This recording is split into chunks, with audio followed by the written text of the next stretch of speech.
뉴스버스의 중요한 단독 보도입니다. 윤석열이 세계적 기업이라고 지칭한 액트지오가 기존 탐사 자료와 최신 자료를 분석해 7개의 유망 구조를 발견했다고 발표한 가운데 가장 최신 자료인 우드사이드 2차 탐사 데이터는 분석 대상에 포함되지 않은 것으로 나타났습니다. 해당 부분 전문 그대로 보고드립니다. 정보 공개 포털에 나타난 석유공사 생산 문건 목록에 따르면 석유공사는 지난해 1월 16일 우드사이드사에 탐사 자료 반납을 요청하는 서신을 보낸 것으로 나와 있다. 석유공사 생산 문건 목록으로 보면 석유공사는 우드사이드에 탐사 자료 반납 요청을 한 지 1년 3개월 만인 올해 4월에 자료를 반납받은 것이다. 해당 자료는 지난 2019년 4월 우드사이드가 석유공사와 6-1 북광구 및 8광구에 대한 2차 조광권 계약을 맺은 뒤 탐사를 실시해 취득한 데이터들이다. 이번 석유 가스 매장 가능성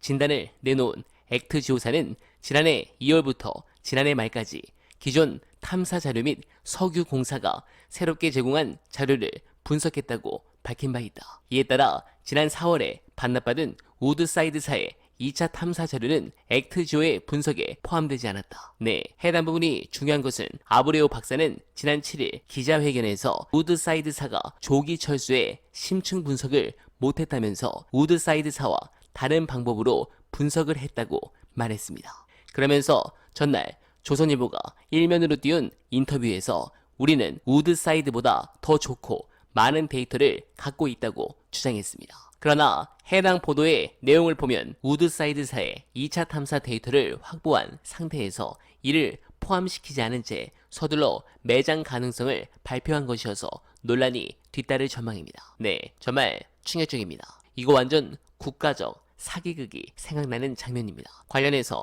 석유 대신 어날바 최저가 구경하시면서 중요한 영상 보시고 이어가 보겠습니다. 우드사이드는 한국이랑 공동 투자를 좀 했더라고요. 네. 그죠?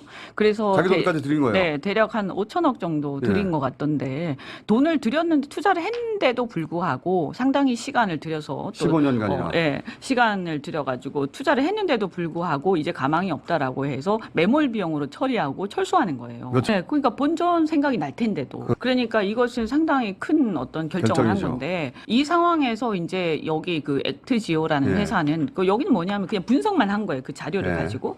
근데 자료를 가지고 분석을 했는데 여기는 시추를 하고 자기가 돈 들이는 회사가 아니에요. 그치. 말하자면 그냥 이렇게 프리랜서처럼 이렇게 움직이는 네, 그런 그런 걸로 회사더라고요. 그러면 여기 입장에서는 자신들은 계속 분석하고 이런 컨설팅을 해주는 사람들인데 예.